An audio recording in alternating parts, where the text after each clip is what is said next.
Namaste.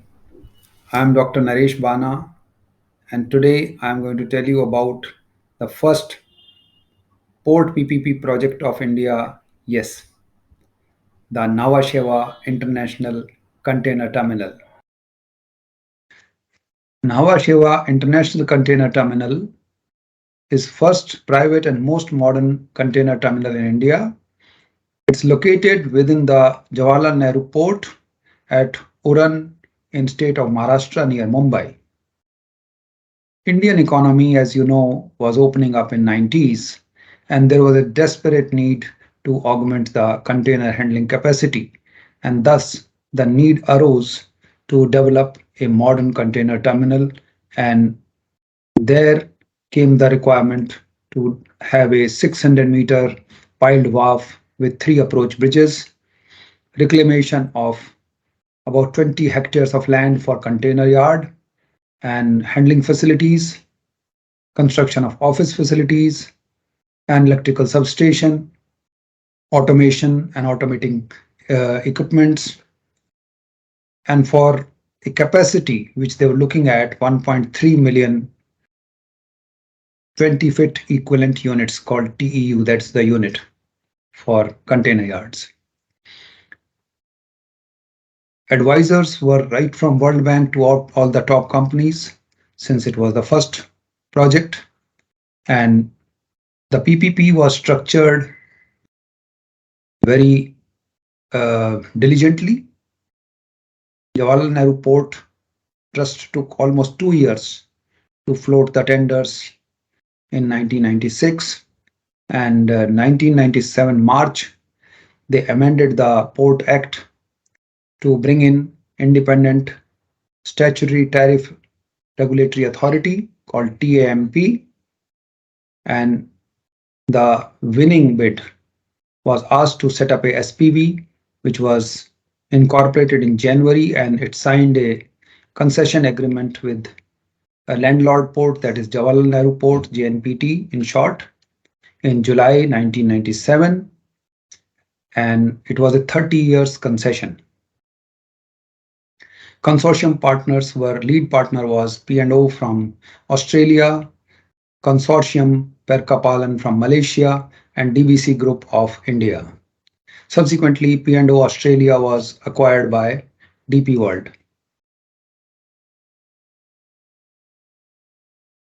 Let me also give you an insight into the bidding and financing of the project.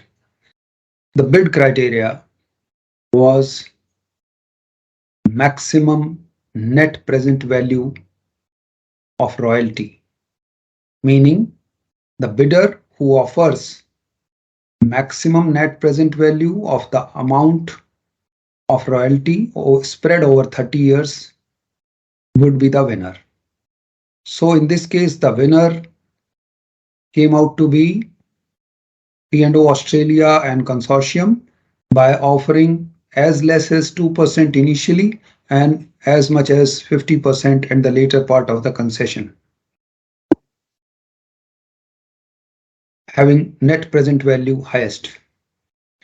Developed at a cost of Indian rupees 733 crores over a period of 2 years, the debt equity ratio of this project was assessed by TAMP as 1:1.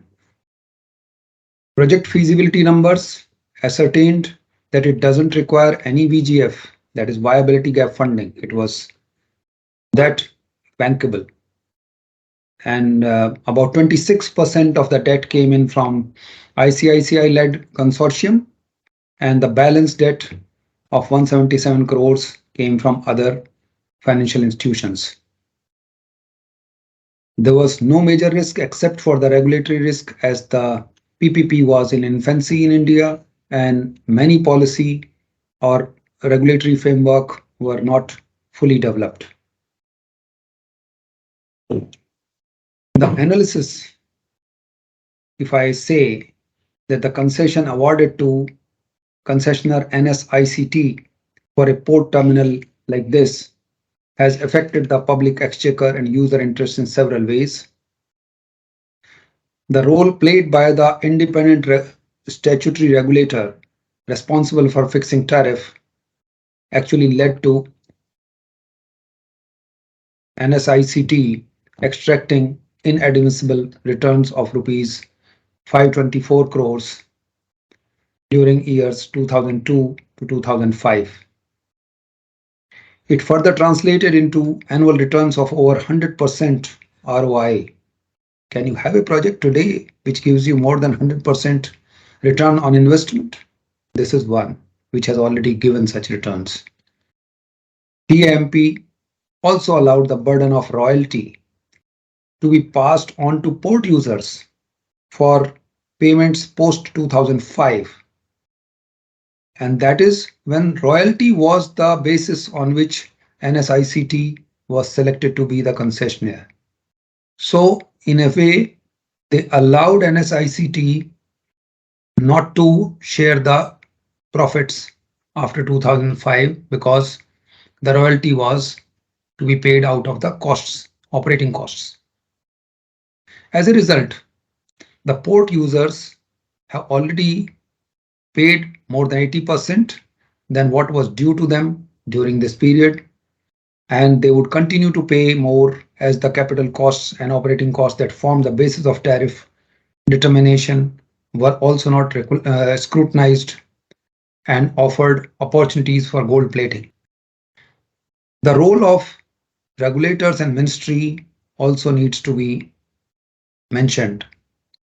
The JNPT, the landlord port as grantor of the concession, appears equally suspect as it took no steps to discharge its statutory duties under the law or the concession agreement and allowed NSICT a free hand.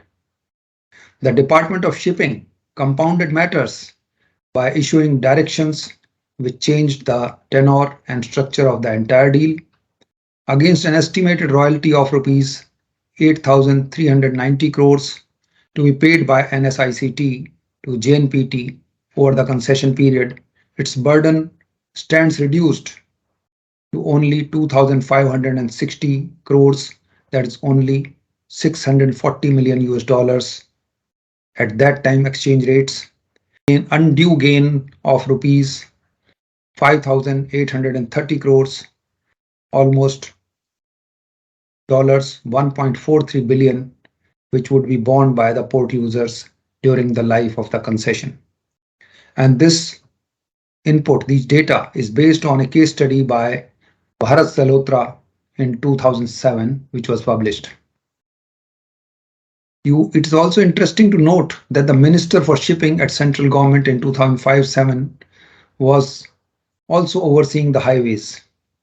We already know the deviations and distress in Indian PPP, especially highway PPPs during first decade of current millennium, how projects became non-performing assets.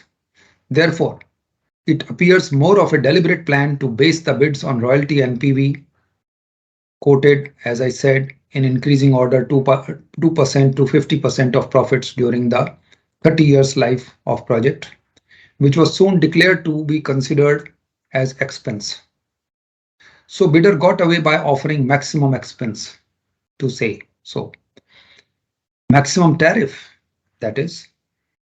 How absurd and how contrary to the ethos of PPP. That's all about Nhava Sheva International Container Terminal, the most successful, most profitable, and controversial PPP port project from India. We'll meet again. Thank you very much for listening. You may subscribe to the channel in case you liked it. Thank you very much and see you again next week. Till then, namaste.